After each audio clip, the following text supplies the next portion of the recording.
the next few minutes. And we are up on YouTube.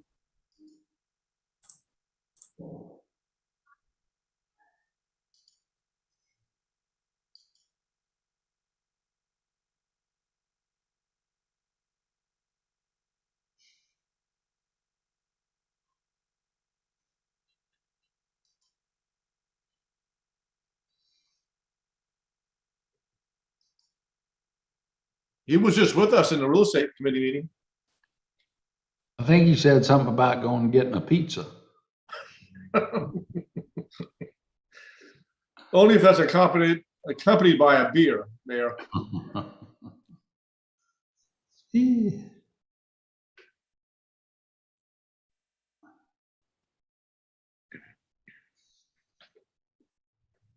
Well, while we're waiting, that sure was a beautiful day, perfect day this morning for the completion of phase 2 at the low battery and starting phase 3. Thank you for everybody involved. I should have read what was on that that plaque, if you want to call it that. It's etched in the glass. But did y'all inspect that little glass panel there? It's pretty thick. I mean, it's very substantial. I took a picture of it, man. If it comes up, but there. Oops. Yeah. Well, Councilmember Ware, Mr. Chairman, I was just commenting on this glass panel that we use as a plaque for the dedication of low battery this morning.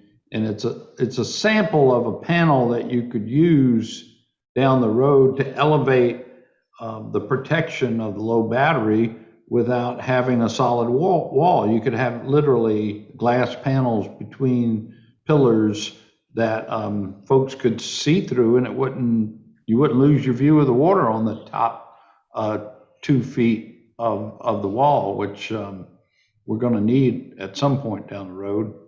Anyway, it's pretty cool. It's substantial. It was a beautiful day today, Mayor. It really was a wonderful, wonderful ceremony. Thank you. You muted, Mr. Chairman. Thank you. Spoken like another chairman over there. Anyway, My job is to keep you on track. Remember I that. know. Let's call this meeting to order. And I'm gonna ask Councilman Bowden to bring a few words, please. He who has the youngest child on council.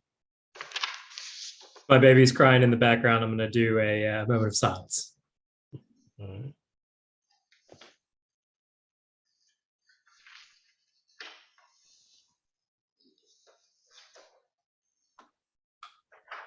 Thank you. All right, thank you.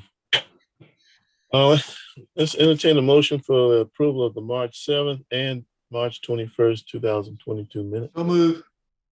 Properly moved and seconded. Any question on those minutes? Hearing none, all in favor, please say aye. Aye. Aye. Any opposed? Thank you. Item C, request to set a public hearing for the closing and abandonment of a portion of 3rd Avenue. So moved. Mr. Chairman, before we go, this is a request that we received through the legal department. Julia's on here. We've received this request in the past, and Jason Kronsberg has joined us also. And I'd like to defer, if I could, to Jason to get started. Normally, before we take these requests to set the public hearing, we check with city staff to see if there's any concern about that. So Jason, if you wouldn't mind just maybe speaking a few words about maybe the city and our concerns with this.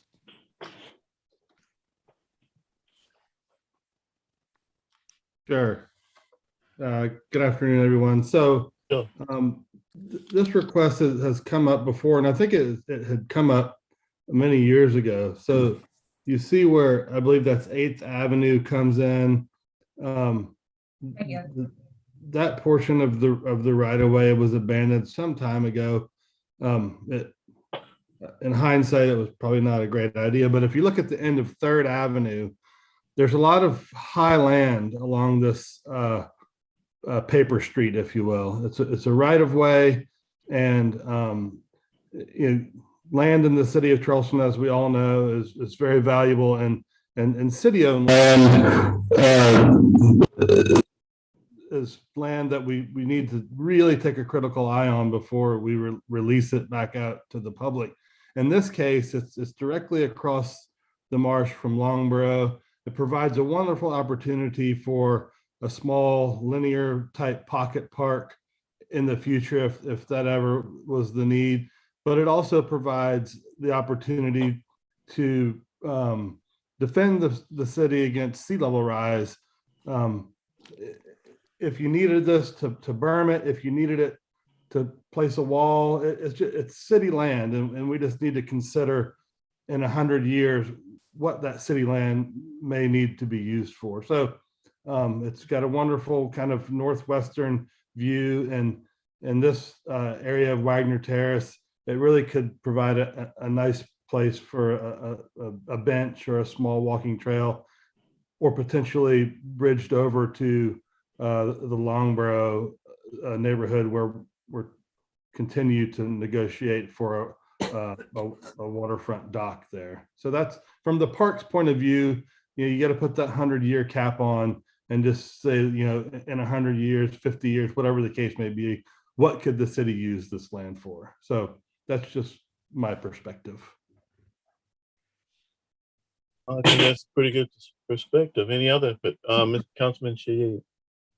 Well, I'm very familiar with this land. I lived over on Grove Street, and we walked back into this area. And I'm looking at the aerial photograph that Mr. Kronsberg has put up. And he's right about the comments about this land, how pretty it is. And I was reading the email that came in on the request. So what is the justification of deeding this land and abandoning it, I guess, what we're doing to this property owner? What is an advantage for her or the property owner, and what would be the advantage to the city in doing this? That won't let her in. The applicant is actually attempting to get into the meeting right now using the Zoom link, and she's having trouble getting in. But I will at least tell you that from her representation, so this is the end of 8th Avenue right here, everybody. And the city has already abandoned 8th Avenue from the beginning of this fence to the marsh at some point in time. I think it was 1985.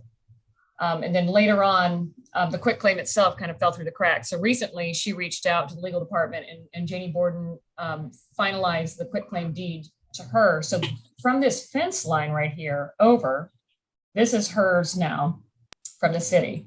Her neighbor here, Mr. Folk, has the other half. And as you can see from the aerial, there's some things along 3rd Avenue. So here's 3rd Avenue, the extension that runs along here. You can see some neighbors have been putting structures and things on here that probably should not be there.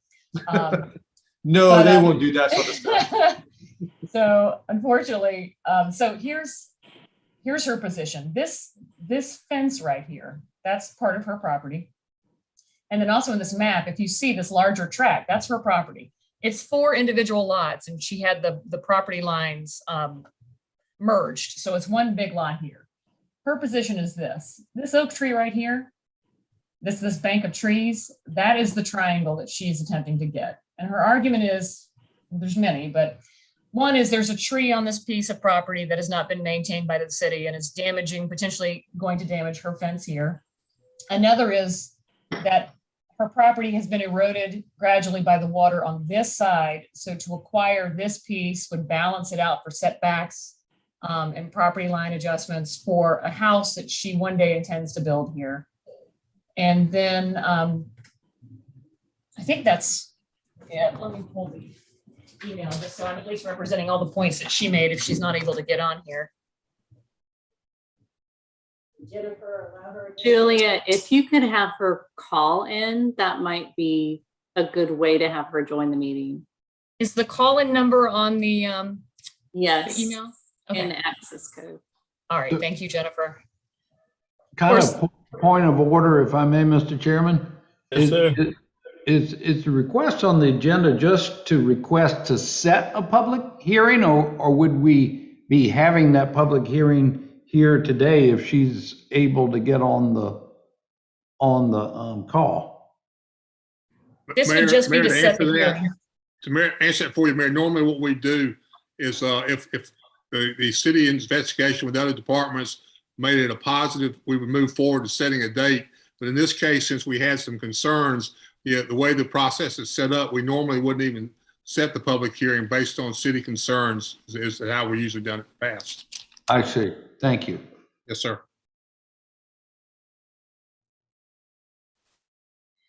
All right, Ms. Copeland, did you finish your train of thought?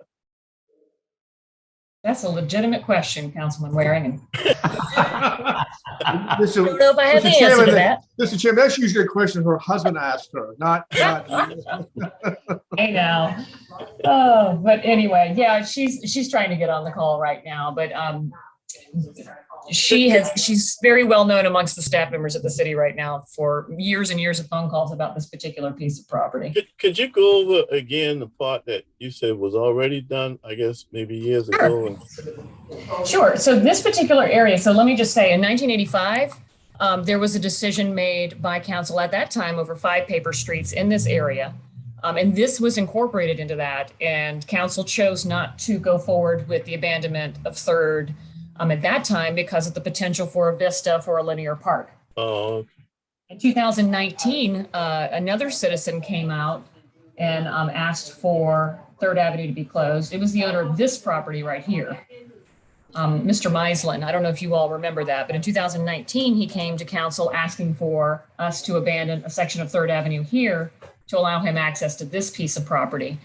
And that request was also denied for the same reason that we're talking about here. The fact that there is this highland right here that could be used potentially as a future linear park. Okay. And yeah, this is the current situation over there in the neighborhood. Mr. Falk has actually put up this privacy fence and it's gone into 3rd Avenue. So the fence is encroaching on 3rd Avenue as well as the structure back here. It's currently housing his camper.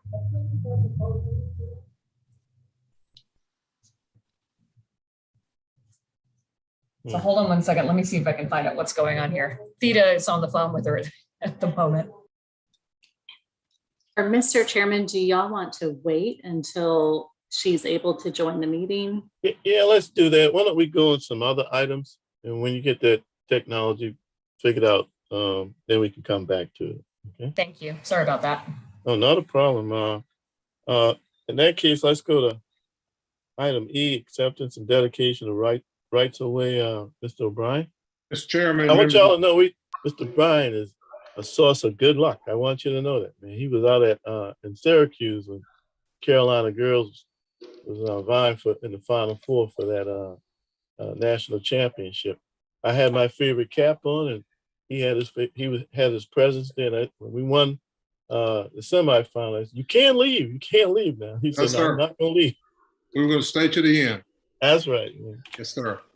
On this item here, Mr. Chairman, this is another one of our notices to notify SCDOT. We're going to take maintenance responsibility for a small portion of a 5-foot concrete sidewalk and a little strip development off of Clements Ferry Road. Standard, we've done this before, and this is a very small section that just barely touches a portion of the SCDOT right of way.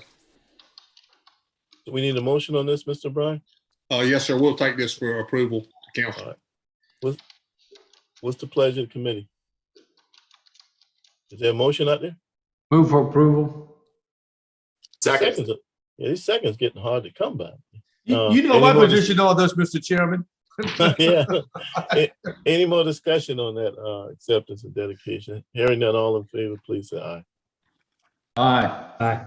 Any opposed? Thank you. Temporary encroachments, Mr. O'Brien, anything exceptional that needs to be? No, so these are standard. We have some fence irrigation and one awning, and all have been investigated in the field by our inspectors and recommended for approval, and we offer them to the information to the committee. All right, thank you. Item G. Mr. Uh, Chairman, I think the yeah. property owner may be on the line there. We had a telephone number just join us if she's on the line. But let me recognize Councilman Seekings first. Thank you, Mr. Chairman. I just, again, as a point of sort of procedure here, if we've got before us just a request to put this out for public hearing, I don't think that public comment at this point is appropriate, right? This is just I for agree. us to put it out there for public hearing. And as much as we're excited to have a citizen listening in on our meeting, this is for us at this point, I don't think for public comment. I agree. If we have the public hearing, then we'll get to hear from her certainly at that time, should we move that way. I'm happy to make a motion to put it out there for public hearing so we can set it. If that, I agree. I will second that, Councilmember Seekings. Mr. Chairman, I think the mayor had made a motion earlier in the meeting, but there was no second. all right, well then I'll second it. Okay, second the mayor's motion. All right. Have a motion on the floor. Any more discussion on whether we want to have a public hearing on this or not? Hearing none. Okay, Councilman Sacre. Thank you, Chair. This is one of my constituents. I just want to make sure I'm clear about what we're deciding on so I can communicate this back to her. So we're going to approve a public hearing at some point in the future, correct? That's right. All right, perfect. Thank you all. All right. Good seeing you, Jason. I know. You gotta start charging admission to these meetings. We need some funds. Anyway, all in favor of the motion, please say aye. Aye. Any opposed? Ayes have it. All right, we got our hearing. Now to G1, public service update. Thank you for that, Councilman Seeger. Report on lease with the city of Folly Beach for 6 parking spaces at 2150 Milford Street. Mr. Chairman, I'm going to ask Melissa Cuthridge from our legal department. This is a lease that we've negotiated with the city of Folly Beach for them to lease 6 parking spaces for us for their sanitation vehicles. And Melissa, you want to just briefly explain to the committee, this is a report for information on. Well, Mr. O'Brien, if you will, just one moment. Councilmember Pell, who chairs the real estate committee, happens to be on this committee as well. Can you tell us what real estate did, Councilmember Pell? We approve this unanimously. Very good. Want to know that. I may be able to save Ms. Cuthbert with another explanation, but anyway. That's great. Councilmember Seekings. Well, if we're going to circumvent this, just Tom, I got a quick question. I mean, Yes, sir. my understanding is we're so tightly packed at Milford Street, we need every square foot of it for our own use. Not that we don't like our friends over at Folly Beach and want to help them, but why are we leasing out spaces to another entity when we don't have enough room for our own people? We've had a recent sale of some surplus vehicles up there. Councilmember seeking some old equipment and vehicles, and we've got some space. Matt Altop and Ben DeLucci, our fleet manager up there, have identified some space up there that we feel we can lease and will not affect our operation. Well, if it's okay with you, it's okay with me. Thank you. Yes, sir. All right, what's the pleasure of the committee? So moved. Move for approval. Properly moved and seconded. I heard Councilman Shiada being a second. Any more discussion on this? Hearing none, all in favor, please say aye. Aye. Any opposed? Thank you. Item G2, discussion regarding delayed trash pickup issues and how to resolve it. It's put on by Council Lady Parker. Is she online? She's joining by phone.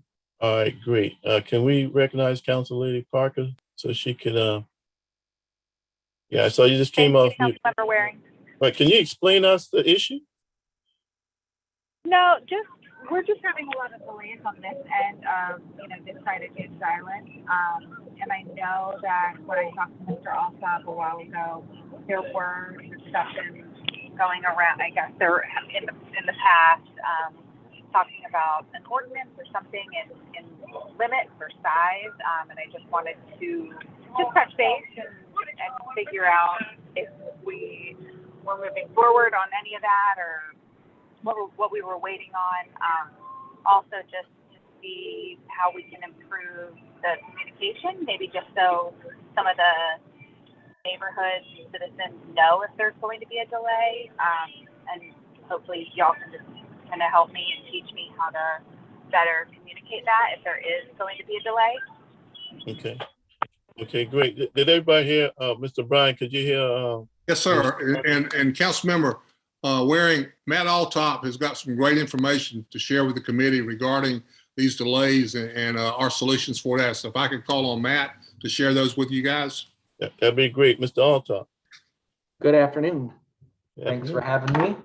So we are experiencing some delays in trash. Garbage is running on time. We haven't had any issues with the garbage. It's just yard debris in bulk. We're running about a 65% more tonnage than we normally would. For example, for March, Trident's area was 200 tons above their normal average already for March. And I haven't got all of our tonnage information yet from the county, but I expect us to be somewhere around 700 tons for April above our normal volume that we normally pick up. So it's extremely heavy. Our crews are working Fridays and Saturdays to try to get everything picked up.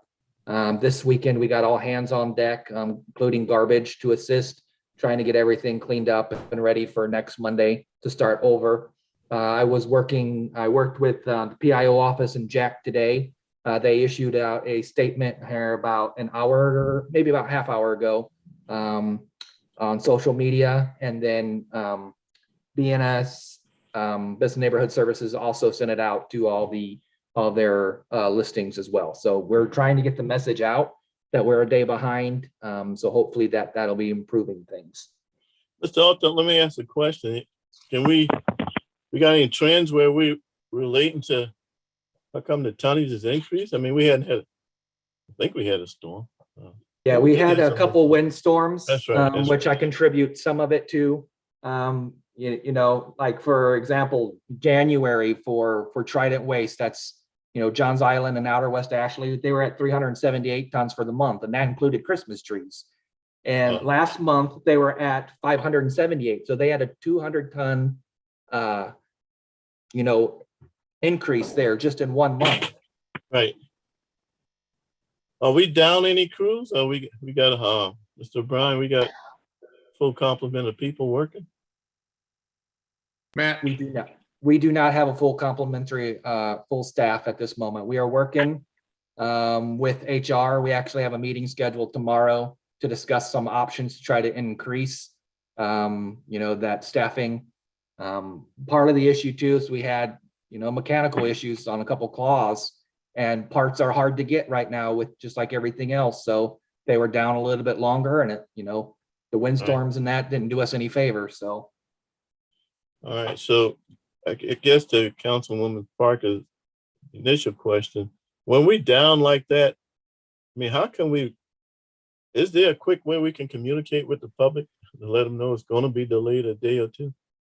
The quickest way is through Jack's office, the PIO office, and getting them involved so that they know they can put it out on social media. But really, that's other than Business Neighborhood Services reaching out to the neighborhood associations, and Jack's stuff is really about the fastest we can get it out. Okay, I hear you. Councilwoman Parker, any follow-up questions?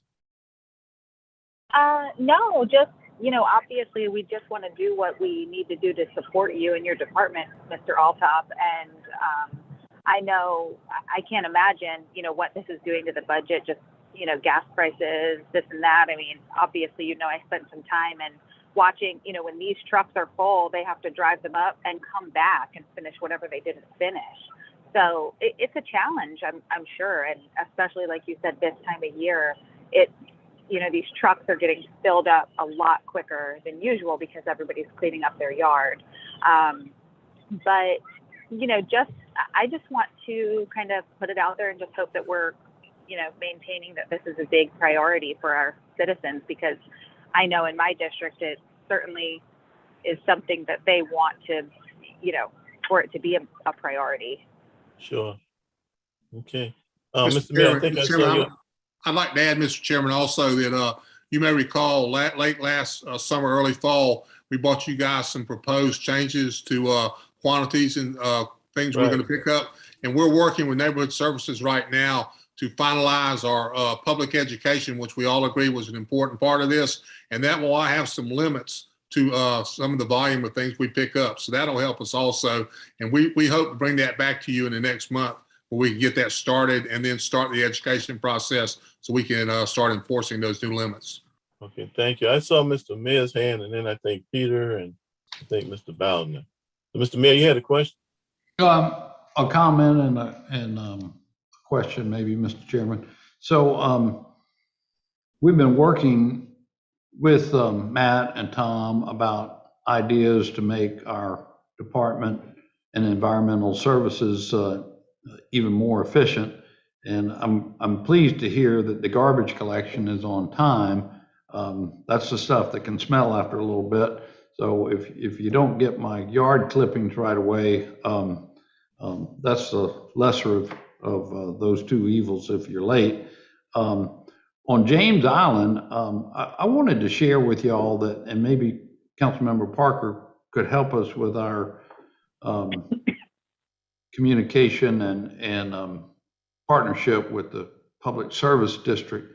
We had proposed to them a year or more ago about trying to become more efficient, particularly on James Island, where we share citizens, customers on the same street, the city and the Public Service District, and came up with a proposal that we'd pick up some of their customers on a street that we primarily work and let them do the same for us.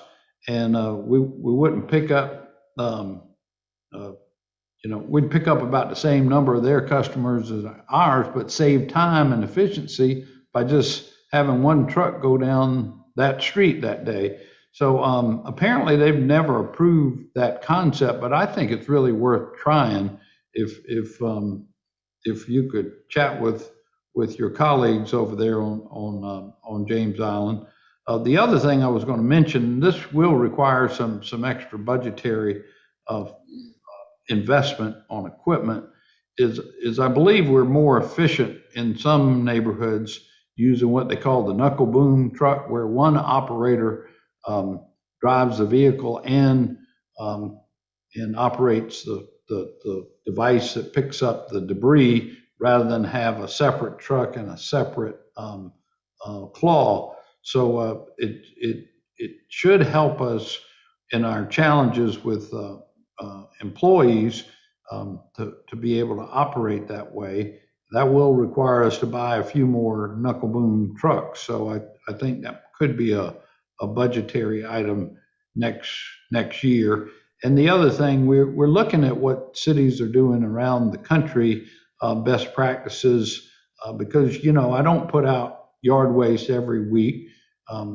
Perhaps we engage a communication between our citizens and the city, almost like an on-demand service, or at least a citizen let us know when they have a debris to be picked up, so that we're not, working streets that don't have debris to be picked up, and again, increase our efficiency. Some cities across the country have converted to that kind of system, and it is saving them some time and money, and it's something we're exploring as well. Okay. Thank you. Sure. Councilman Shea and then Councilman Bowden. I think it was Bowden. Did you have your hand up, Councilman Bowden? Yeah, thank you, Mr. Chairman. I just a couple thoughts, and I just want to thank Matt because he is and has always been very responsive when these issues pop up. And I've had certain areas within my district in which the drivers just missed a portion of a neighborhood, and they've gone back the very next day and to pick that up. But I think the mayor's comments about these public service districts, and this is why we've been talking about this annexations, are to go out there to try to close some of these donut holes, because this is a prime example of inefficient government when we have two government agencies doing the same job. They write down the same neighborhoods in some of these situations. I'm not sure if that's the situation with Councilman Parker's area, but that just would solve a lot of issues with just one truck going down into these neighborhoods and picking up that trash. And Mr. O'Brien, we have been talking about, and I'm glad you brought it back up, about the communication aspect of it, because Councilmember Parker's comment on this is right on point, which is letting our citizens know when there are issues that we can address, and let them know in advance if there's going to be a problem. Always makes things a little bit easier for all of us. And I know you all do a great job, but communication is, of all the calls we get, I think none of us are immune to citizens calling us about the trash pickup. That just happens on, unfortunately, a basis that's more too frequent than not.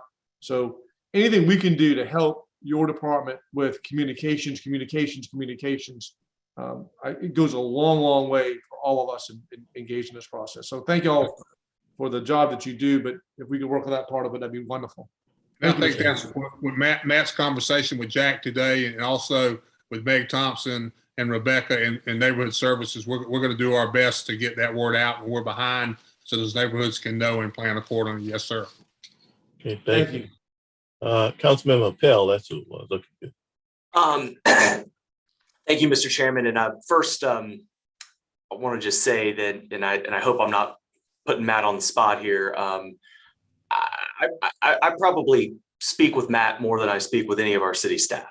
Anytime there's an issue with pickup delays or skipping a house or this, that, and the other, I've always found Matt to be unbelievably responsive to me.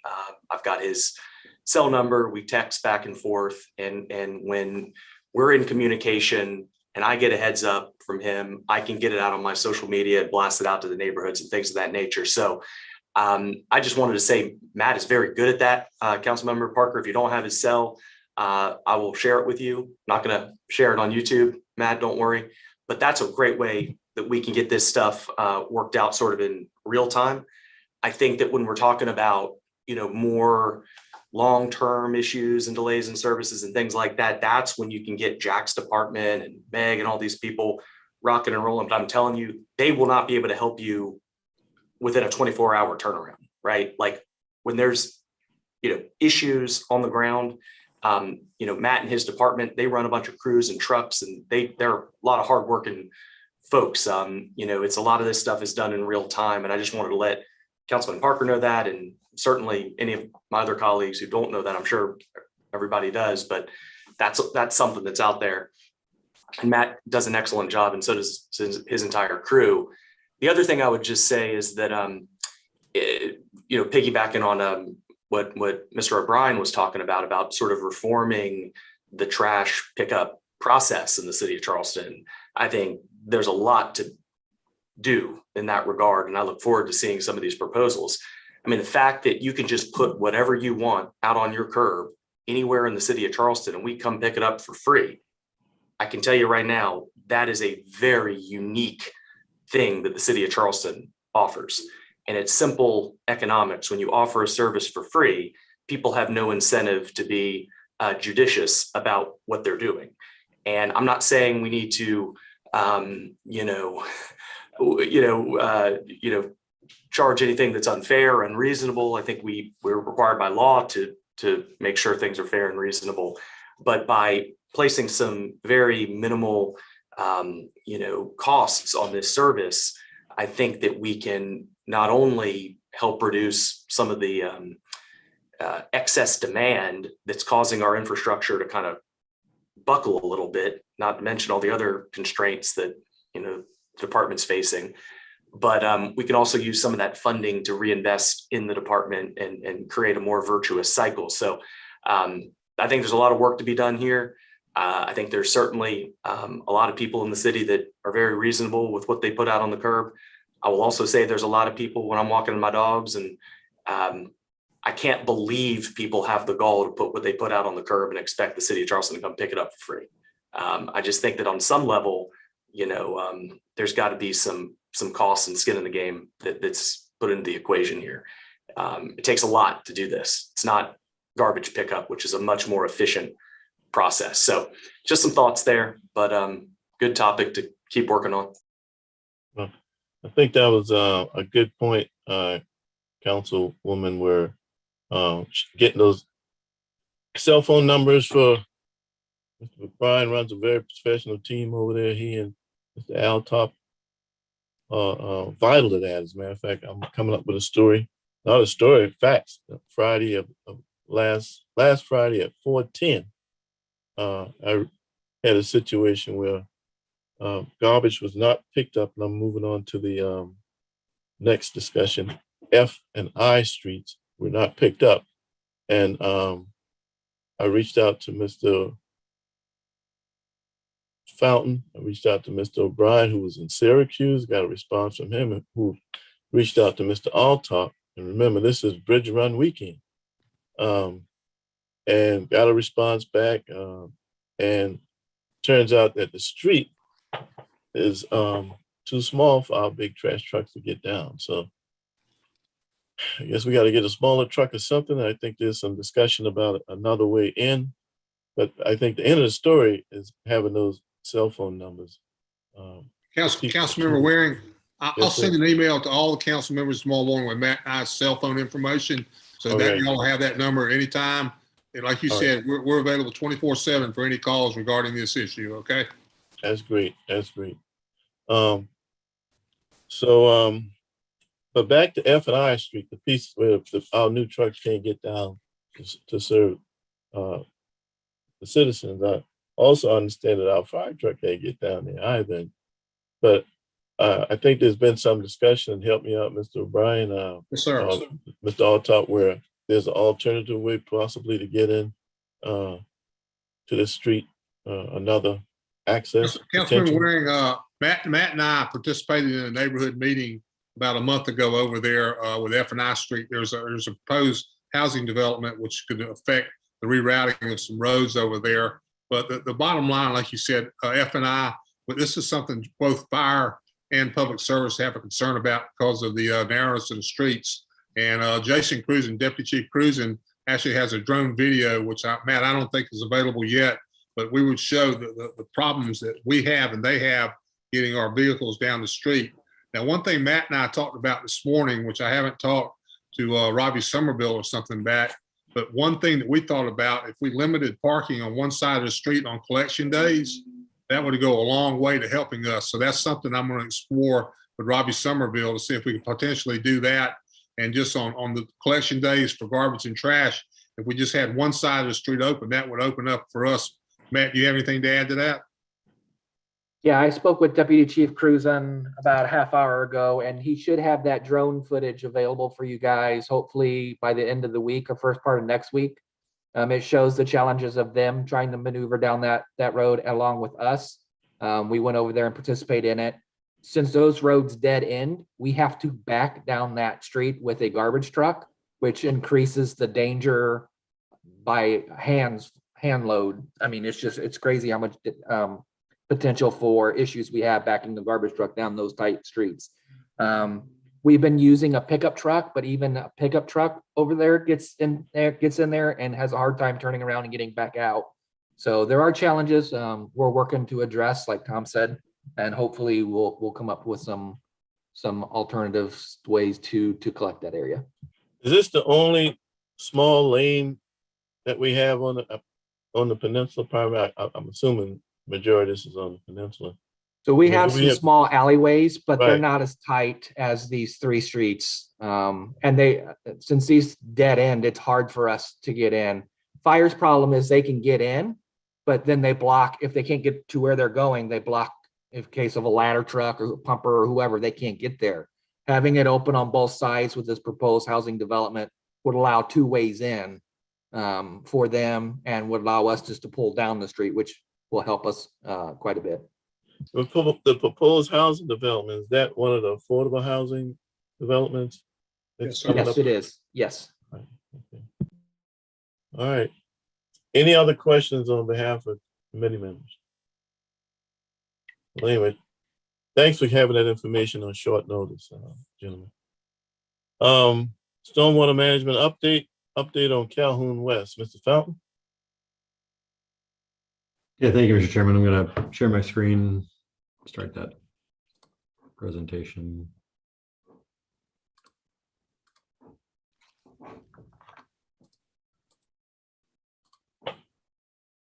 We've started this one a couple of times, but hopefully we'll route through the rest of the presentation this time, but I'll start from the beginning just for everyone's perspective. This is the kind of an update on where we stand on the preliminary engineering work within the Calhoun West Basin. The map in front of you shows what is meant when we say the Calhoun West Basin in the dark black outline. It's broken into a few sub-basins in the blue outlines just for perspective. So previously, the city compiled information on the drainage infrastructure within these basins and then used that to build a computer model. It's about 815 acres of the city, so it's a pretty significant part of the peninsula. You can see the upper model is basically showing where there's sea level rise risk within that basin from high tides and extreme tide events. And then the lower picture is showing where the risk is from combination of sea level rise and rainfall challenges. We did basically take that modeling work as well as the preliminary engineering work and developed some conceptual short-term project approaches. So these are the 6 what were sort of termed as short-term projects that we looked at. Starting on the top left, this is basically lining a culvert and adding a pump station into the area of the VA hospital to try to reduce some of the flooding that occurs in their parking lot primarily. The upper right is basically trying to provide some kind of pump station again and surcharging or additional flow capacity in the Calhoun Street corridor. There's a box culvert along Calhoun Street there, but it's significantly undersized for how much water is trying to come down Calhoun. Again, especially at a high tide where that basically impounds that water. The middle left is looking at improvements in the Alberta Long Lake area, including a potential lift station Alberta Long Lake, basically turning using the lake, not necessarily turning the lake, but using the lake to be able to store some of the storm water that comes in from Calhoun and then the neighborhoods to the east and be able to, again, lift that water out of Alberta Long Lake so that you get better gravity flow into the lake during storm events. The middle right is an improvement along the Broad and Lockwood corridor, looking at installing some kind of knee wall or again, surge barrier to prevent some of that tidal overtopping that we see, and potentially adding some pumping into basically the outfall for Colonial Lake, which is, if you're not familiar with it, the primary Colonial Lake outfall actually comes along where that blue line is shown in the middle, out at the area where Broad transitions into Lockwood. The bottom left is showing pump stations basically along the brick arch corridors to potentially be able to improve the upstream drainage of the peninsula that comes down and flows out through that lower section of the peninsula. That would also help reduce some of the flooding in the lower part, because when you have the higher elevation sections to the north, they basically surcharge and push that water down and can cause flooding, especially during high tides at the lower sections along the low battery. And we'll talk about where we are in some of these projects in a minute. The bottom right section then is the clarity of where that knee wall would be necessary potentially, in addition to the pumping that was shown above it for the Broad and Lockwood corridor. So this model is also used to develop kind of a long-term project approach, the approach that the design team felt was the most practical if you were looking at bringing the entire basin into a true level of service, where you don't see ponded water on streets during rainstorms, was again similar to what we saw with Spring Fishburne with a deep tunnel approach. This lays out again the service areas and where the tunnels would approximately fit in the blue corridors, the dark blue lines. The black lines are primary access points into the tunnel work. The red lines are basically showing where you need substantial surface infrastructure improvement to get the water into those pump stations or into the tunnel that would go to the pump station. And then the yellow is actually areas where there's so much tidal impact that they wouldn't be able to be serviced by a tunnel system without a more significant barrier being installed. And then the red and the hatching are some areas that are either being served by other projects or have other challenges. The hatching is the Earhart, basically where the Earhart Medical District tunnel extension that we're currently designing would service, which is also identified within this Calhoun West work. And then the red is basically another area where we have the current MUSC pump station that's already serving that kind of subsection of the basin. Mr. Fountain, go back to those shafts. How deep would those shafts have to be? So this is still relatively conceptual in nature, but Oh, okay. All right. similar to the Spring Fishburne project, where we're looking at about 130 feet, somewhere between 100 and 130 feet to get down into the marl, basically, and below building foundations. Okay, if you go to the previous drawing, would you show the knee wall? Yes. How big would that knee wall? How high would that knee wall envision? So the approach that they looked at in this work that we'd followed up with a conceptual project analysis was somewhere around the order of like 18 to 24 inches. That's a protection against extreme tides, obviously not Right. hurricane storm surges. Okay, all right. Thank you. And then at this point, we had at that point, I should say, started implementing some of these projects where we saw opportunities, where we saw leverage opportunities. So the first one obviously is the medical district tunnel extension Earhart we just talked about. That's now funded and into construction, which will help with that extreme northern area of the medical district within that Calhoun West watershed. We started with the outfall improvements. The low battery, basically as it's being built, improves and adds outfalls along Murray Boulevard. Phase 1 and 2 are now complete. Obviously, phase 3, we're starting construction. We've been working to retrofit the brick arches. We've just about, when I originally put this together, we had just about finished the pilot project. At this point, we have finished the pilot project and brought the Limehouse arch all the way up to Bufane Street with cleaning and restoration.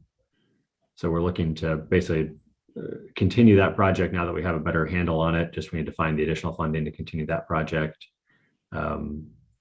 Obviously, the city's work with CWS to acquire the property at Limehouse for potential pump station location, as we showed, with being able to basically supercharge those brick arches with small pump stations or lift stations, so they work better at high tide events.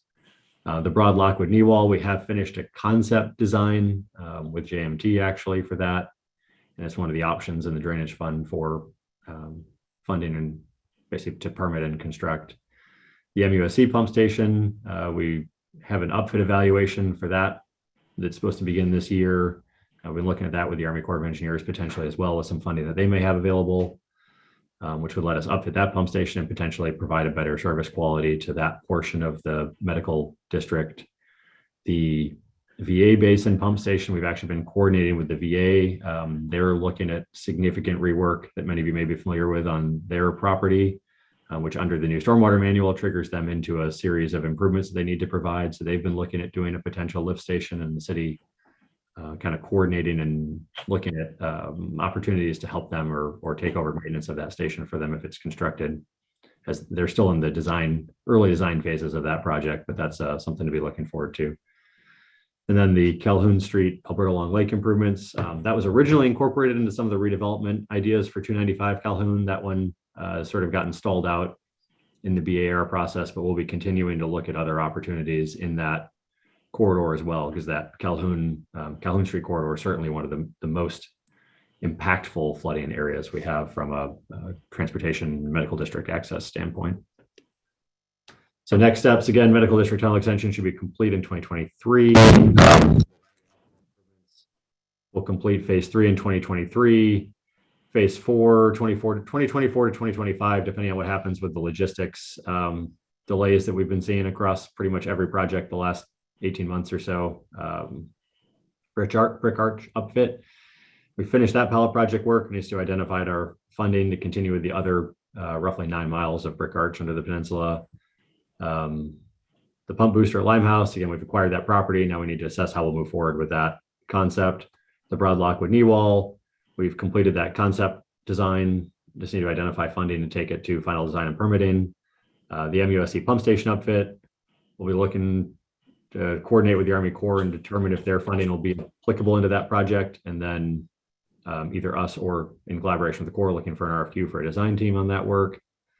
The VA basin pump station, again, we're continuing our coordination with the VA as they work through their design plans to see what level of city involvement we'll want to provide, depending on what they're offering.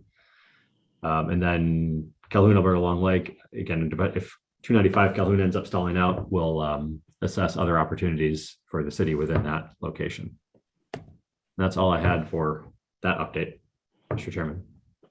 All right, Mr. Seekings, any questions?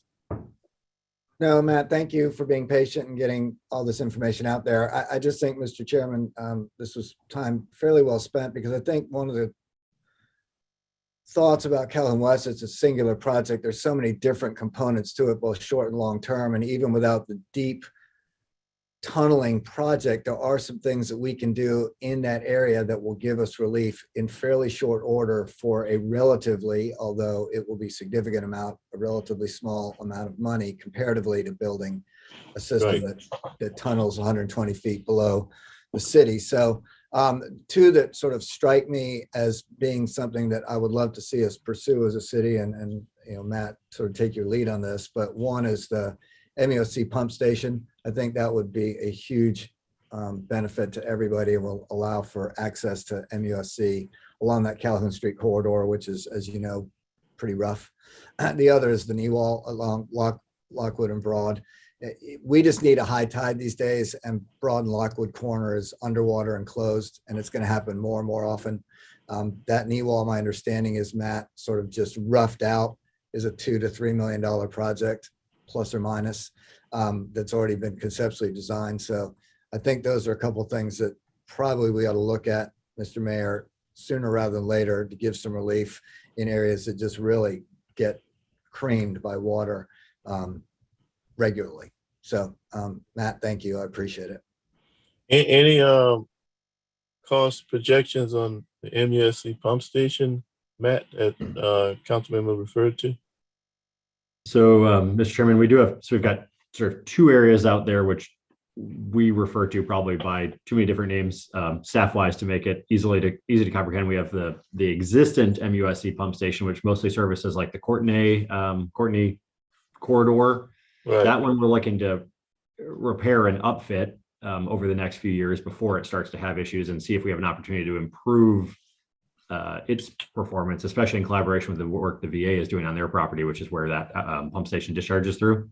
Right. And then separate from that is the Calhoun Street kind of corridor and pump opportunity. That one, we need, if we want to progress that side of it, we need to look at still getting into a concept plan beyond that, what was the kind of the really rough work that was done within the Calhoun West preliminary engineering, identifying that as a corridor that basically is over capacity and having problems. So that one would need to go into through that, basically through that concept plan. So what does it take to at least get the concept plan done? Funding. How much funding would it take to get the concept going? The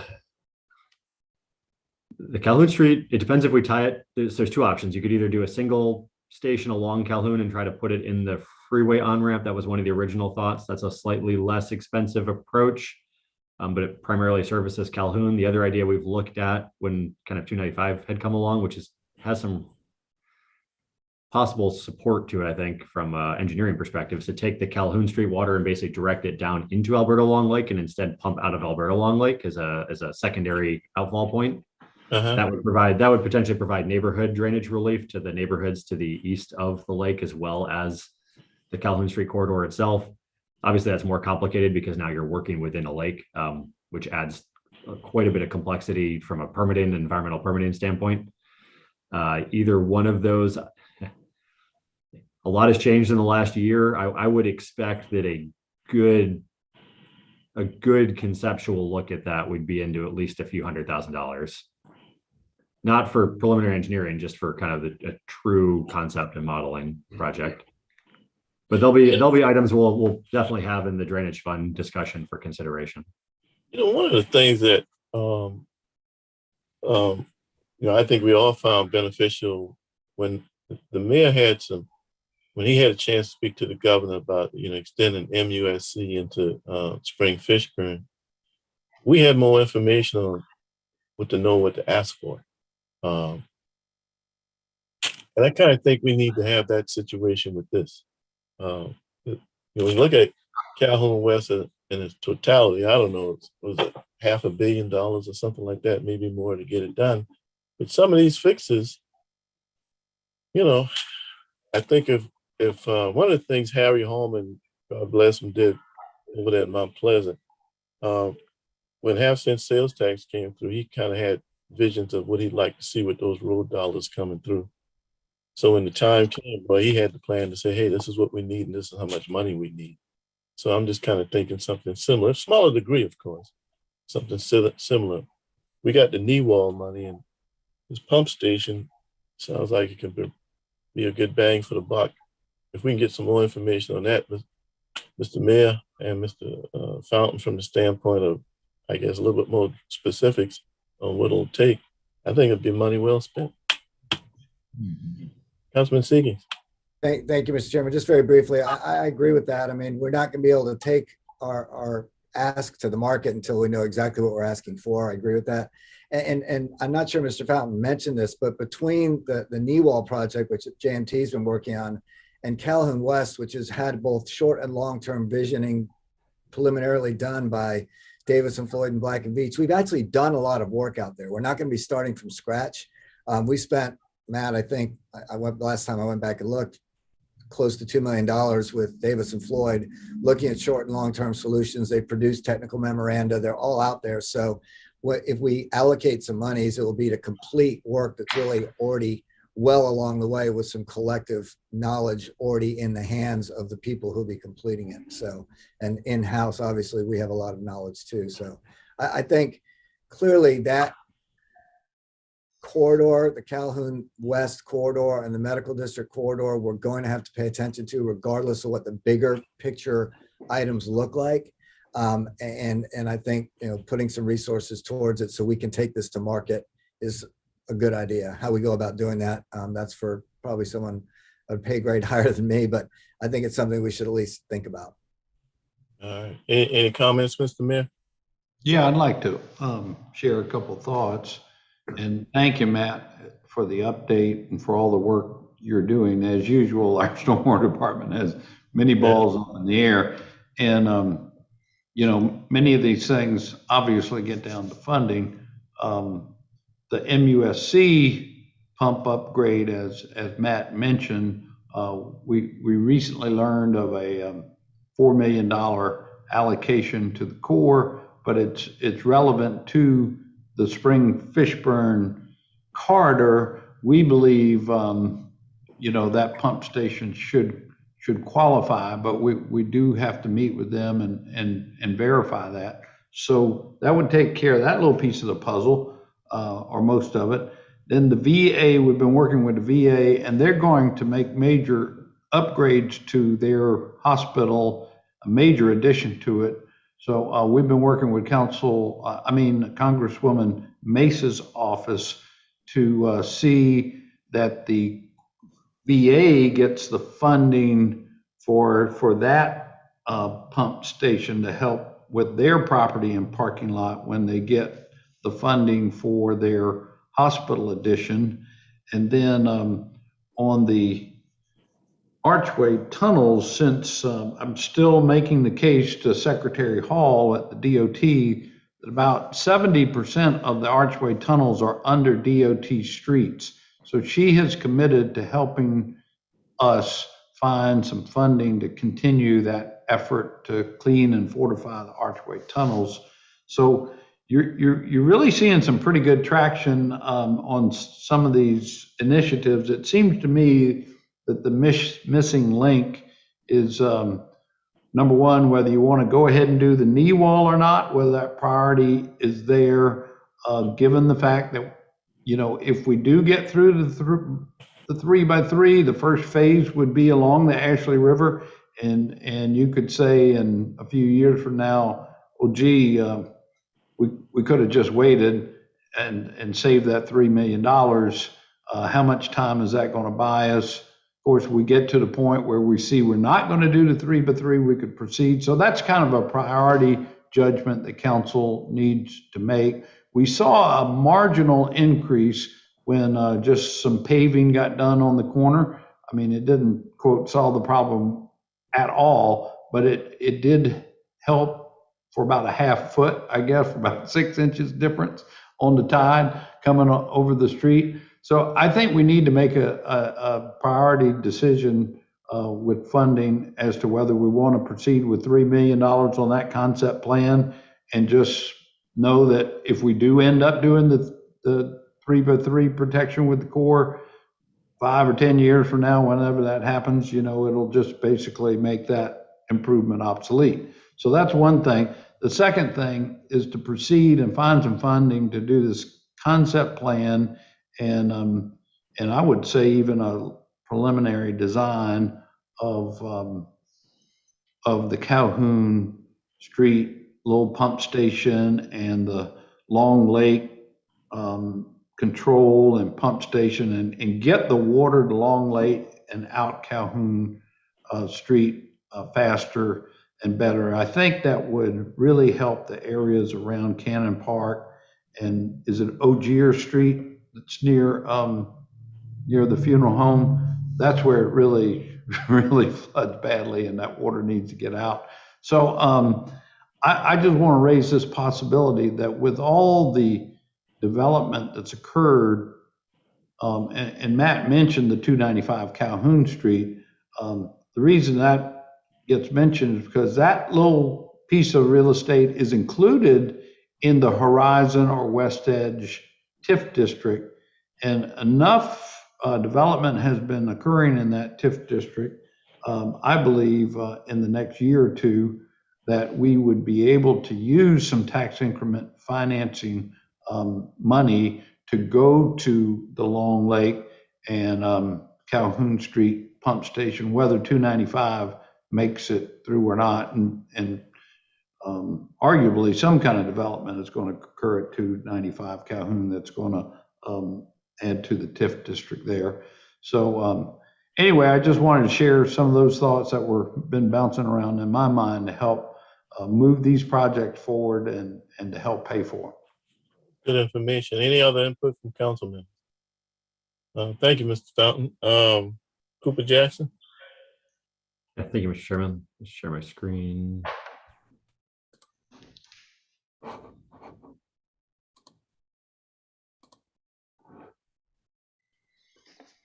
This one is also a brief update for the committee. We basically have gotten to a point where we're looking to advance from conceptual engineering work into permitting and design work. And we just wanted to basically bring the committee up to speed and make sure we had a concurrence to the approach that was being proposed in this improvement area. Cooper Jackson, again, named after the Cooper and Jackson watersheds from the 1984 approach. Really, this is the Upper East Side would be the easy way to think about it. It's kind of the focal point for the Cooper Bridge redevelopment TIF area. To date, just a brief map, we've cleaned about 10,000 feet of stormwater pipe, shown kind of in the yellow highlighting through the area. We've then gone back and surveyed the pipe work in there, built a computer model of the basin, in this case showing where you see existent flooding during storms. Again, we don't build the model because to find out where the flooding is, we know where the flooding is. We build the model, truth it with the flooding that we know where it is, and then use that model to plug in different improvement options to see which ones have the best kind of bang for your buck in reducing flooding within the basin. So we did take that through. We basically showed these blue lines of areas that need outfall improvement. That was the highest benefit to cost ratio. It was basically upsizing the existing pipes. We also looked at a number of storage options. Unfortunately, basically the water table is so shallow in this area and there's so much water. It's such a large basin. It's very hard to store the water. And so we have to convey it out. That does have a decreased benefit with extreme tides or during major rainstorms, but it will provide a very significant level of service increase during normal rainstorms, afternoon thunderstorms, anything that doesn't have an extreme tide. Again, high value, basically high benefit versus cost at this point. We did have a series of 2 different outreach meetings. We had one at the Housing Authority as part of the RAD program outreach that planning helped us coordinate, where we had a really good turnout from neighborhood stakeholders, as well as the Housing Authority folks. They were very supportive of this approach. Most of the questions resulted in when would this actually start and when will we be done? We then had a follow-up meeting in Martin Park, which also had a smaller turnout, but had good support from the residents who did attend. And then we spoke to a number of people who were just in the park enjoying the area about what they've had for flooding and what their thoughts were. So I think we've seen pretty good support of this approach. We're still looking, just for perspective. The conceptual thoughts are this is likely around $10 million worth of pipe upsizing, since most of these are under streets, including across Morrison. It's certainly not an inexpensive project with the size of the drainage area. But again, I think this is going to be necessary in order to get the water to the outfalls. There will be a future consideration if we get significant sea level rise over the next 20 to 50 years of what we do to further improve drainage as that water starts to not flow out except at low tide cycles. But this will provide quite a bit more time. And if you ever do come back with a pump station or another approach, certainly gives you the ability to get the water to that facility. So at this point, our intent was to go back with our design engineer and basically finalize a scope for design and permitting of that approach, bring that back, of course, for council for potential award, and then basically start the actual design and permitting of the project work and look for construction within the next couple of years. Information. Any questions on behalf of committee members? I don't think I can see everybody's hands. Oh, I can stop sharing, Mr. Chairman. I was also just going to say really briefly, I left this off on the discussion. We've talked about this one quite a bit with the State Disaster Resiliency Office, who's overseeing a lot of the HUD, CDBG, MIT grant work, similar to what we did receive funding for with Earhart. They think this is a pretty strong project area to supplement the TIF funding that we have available. So whether we end up looking to fund it from another round of borrowing on the TIF, or whether we're able to be successful with the HUD, CDBG, MIT grant application, we have some options potentially for funding on this project, which is great outside of the drainage fund. Okay. All right, Mr. Mayor, I think I saw your hand. I'm just curious, Matt, I didn't hear, when y'all go and clean 10,000 feet of existing pipes, do you get a report back as to how bad they were clogged or not? And is there any anecdotal evidence since the cleaning that we're draining any better just from the clean out occurring? Yeah, we do get a report, Mayor. We pay different amounts depending on the level of clogging. So they have to basically video verify how clogged the pipes are before we move forward. We did have pretty much complete clogging in a number of areas. There's a lot of debris that accumulates and a lot of construction work that's occurred, obviously, in the area. Anecdotally, we've heard people say it is better. We cleaned this we started about a little over a year ago and finished cleaning it maybe 6 months ago. We haven't had a really tremendous storm in that time period, but we have had a number of pretty hard thunderstorms and rainstorms. And the residents we've talked to in the areas say it is better, but certainly the cleaning's not enough with those constrictions we saw. That the existing system probably can only handle maybe like what we call like a 1 year or 2 year storm without upsizing. We're trying to get to more like a 10 to 25 year storm in that neighborhood. And again, mostly looking at drainage during those moderate tide to low tide cycles. But every little bit helps, but it certainly hasn't fixed the problem, is what I'm trying to say. Right. And just to follow up again, you said with the upsizing that they're proposing that you showed us, at least for the next couple of decades, you don't believe we'd need a pump station. It would still work by gravity?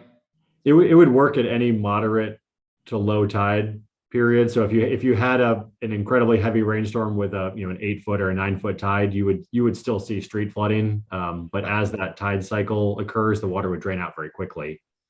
So it's one of these challenges we have in a lot of the lower lying areas, that's still a huge improvement versus current condition, but there would be the potential for a short-term flooding event basically during an extreme tide if we also get an extreme rain, which are typically our hurricane events, right? Our hurricanes or our tropical storms.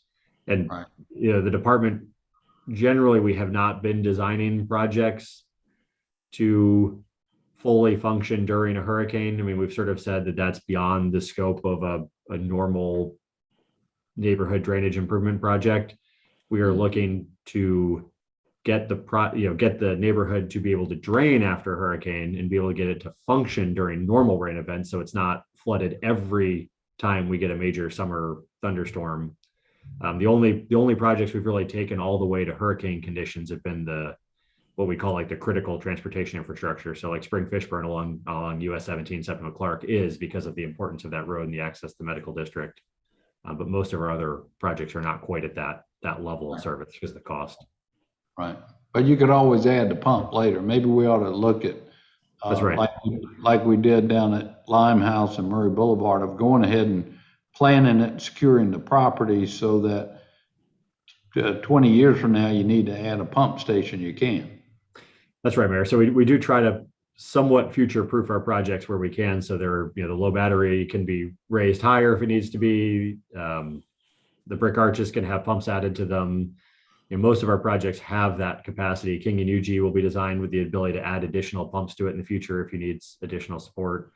So we do try to set our projects up that way so they're cheaper to expand in the future. Thank you, sir. Any other questions from committee members? Thank you, Mr. Fountain.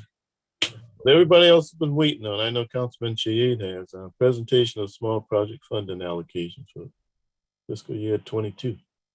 Yes, thank you, Mr. Chairman. And the intent for today is to basically just very briefly review the projects that I'm currently aware of, either that we've generated at a staff level or that council has requested, to make sure we're not missing any projects. Then we'll provide a more detailed update of what each of those projects is to the full council and be able to come back to a future Public Works Utilities Committee to actually make those votes on where we want to allocate the funding. So it's trying to make sure everyone is on the page before you have to suddenly make a decision on $1 million of funding without much advance information from us. Good. I will Thank you. share my screen briefly.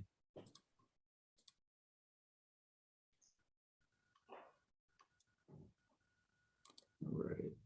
So this is our 2022 date. I'm going to switch it to this. Okay. My way. All right. Sorry, Mr. Chairman. So our projects that we have identified to date are listed here. And again, I will send all this with more detail to the committee with write-ups on each project once we're on the same page of which projects we're looking at funding. The first one is the Harbison Ditch Stabilization. Again, this column here shows which ones are carryover projects. So this is a project that we started looking at in 2021, which will need future funding for the actual construction, design and construction. This is one where we have a consultant currently looking at basically stabilizing a major outfall canal that has some erosion issues from some of the recent tropical storms, a little less recent now, a few years ago, where basically there's erosion in the bank that's leading it towards a home foundation where we need to stabilize that and make sure the outfall canal continues to function. Savannah Highway sidewalk drainage improvement. I'm sorry, Harbison is on James Island in Councilman Parker's district. The Savannah Highway drainage improvement project. This is one where we were looking at basically the section of Savannah Highway. I'd say to your left, if you're coming from downtown into West Ashley, where the road sort of drops down, the sidewalk is very low. It's across from the Catholic Church.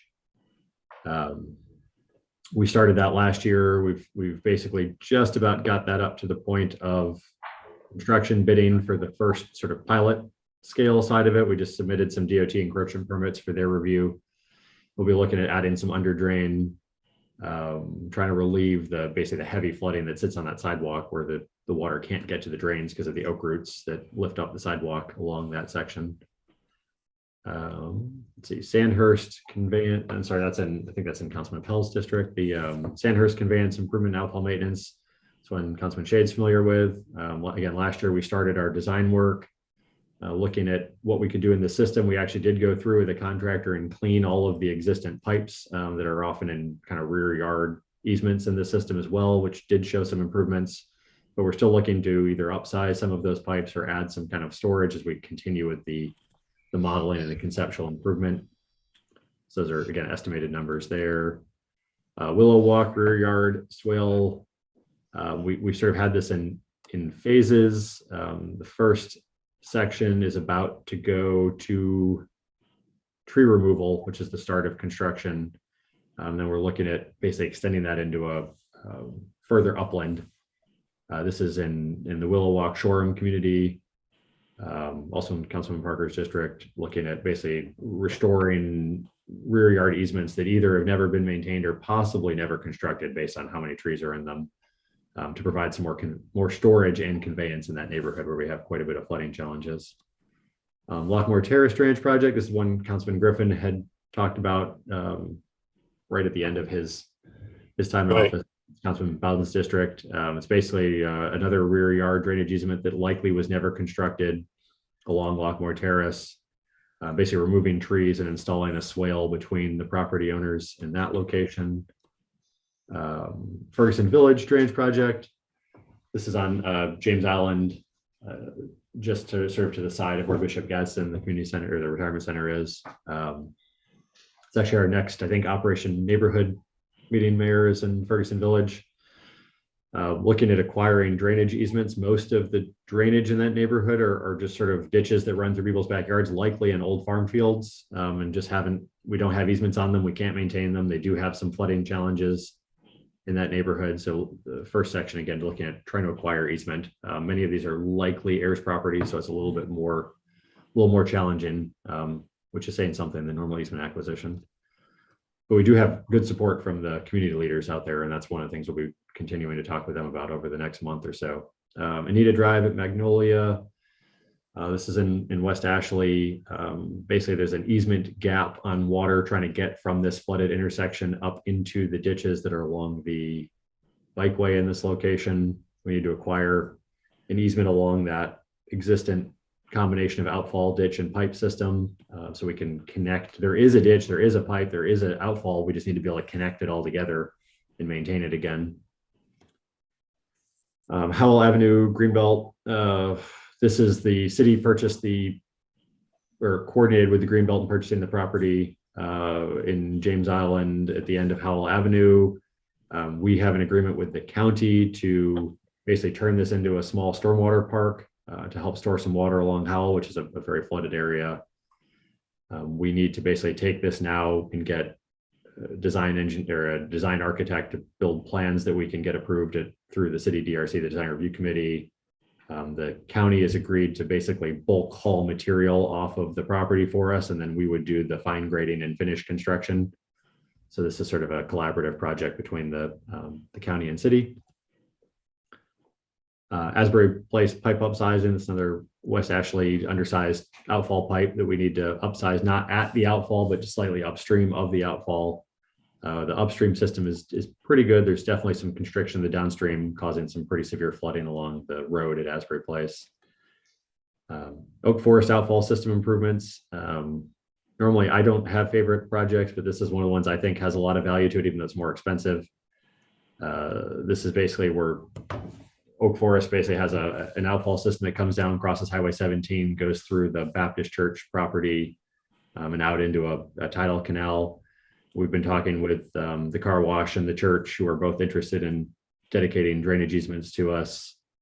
We likely would have to either do heavy improvement or possible replacement of the culverts in the church parking lot as part of that easement dedication, which is likely where there's some constriction, clean the pipes under Highway 17, and then clean the upland areas that are kind of go up into Oak Forest, East Oak Forest and West Oak Forest. But this drains a huge section of West Ashley down through this system, and where we see a lot of our actual property damage of flooding.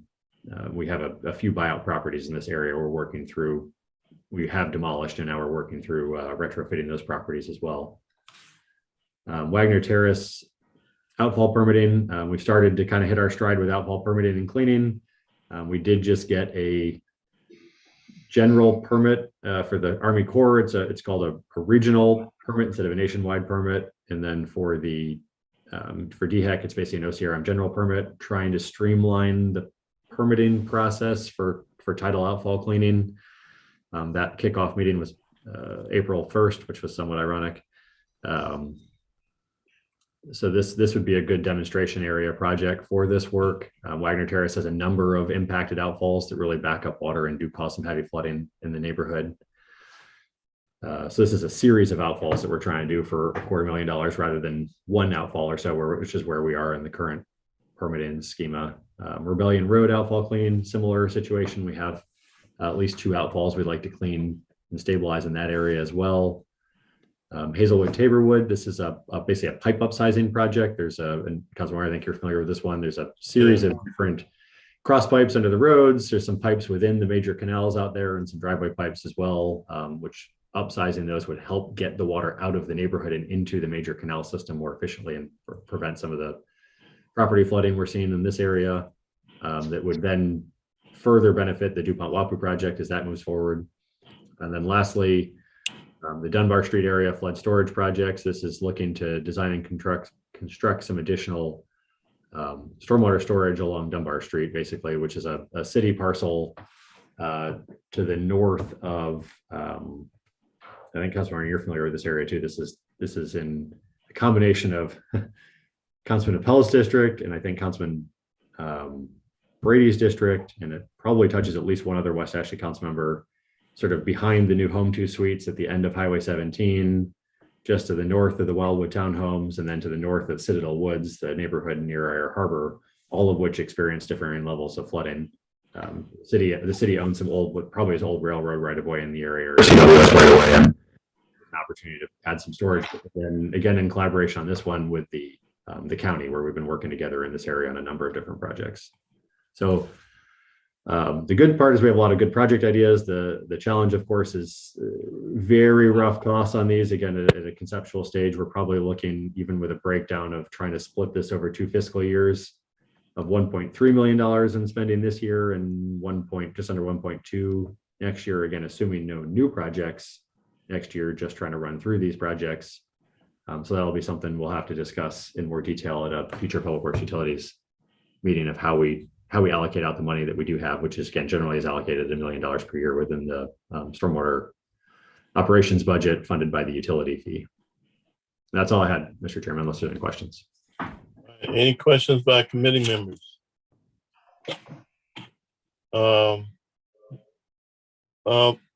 Councilman Chie, what's the name of that street where I think it was, they used to have a pump in the backyard of a judge? Remember he came a couple of years ago? That was, yes, and that's going to go before our budget committee as a, not a small project, but that is West Pawnee Place, Mr. Chairman.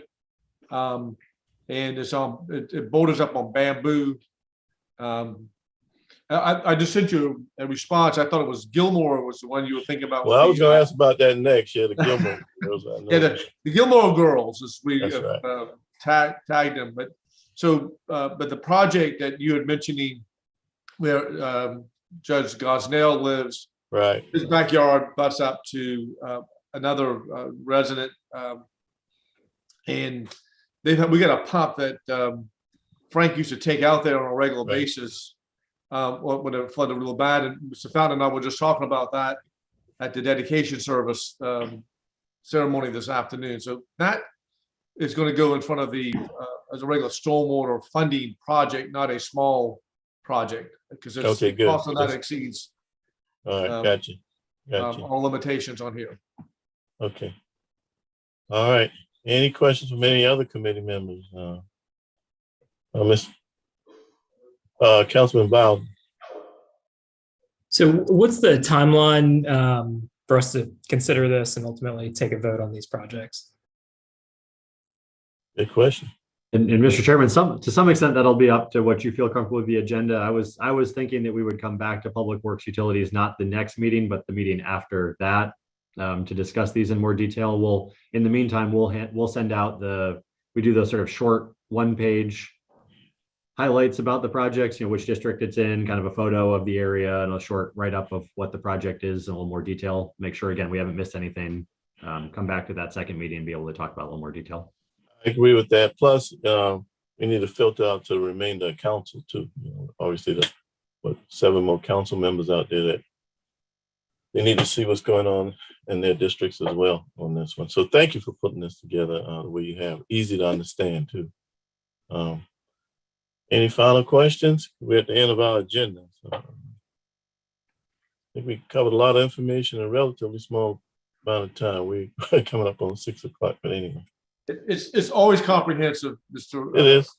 Mr. Chairman, and it's kind of dry stuff that we have to go through. It's nothing very exciting, but it's so important. You've pointed this out many times. It's so important what we do in this committee, and appreciate your stewardship. Oh, no problem. We're all in this together. I tell you what, it's sometimes a little boring, but I tell you, when it comes to the neighborhood near you, you're excited to see those pipes going in. Yeah. Mr. Chairman, I think Amy has her hand up. Amy, Amy, and then I'll go to Mr. Mayor after that. Councilmember Waring, I just want to mention too, on May 5th, we'll be having a meeting at ad hoc to go over the drainage fund as well. It kind of ties into all of this. Well, that'd be great. So as you said, Mr. Fountain, get another meeting in between that and when we start talking about, I guess, the money. Mr. Mayor, you had your hand up. Yes, sir. I was just going to say, with all due respect, I find this to be very exciting. Yeah, we're getting stuff done. Yeah, we're getting it done now. I mean, 10,000, how many? 10,000 feet of pipe? I actually think that should have been on the news. I'm serious. I mean, 10,000 feet? Shoot.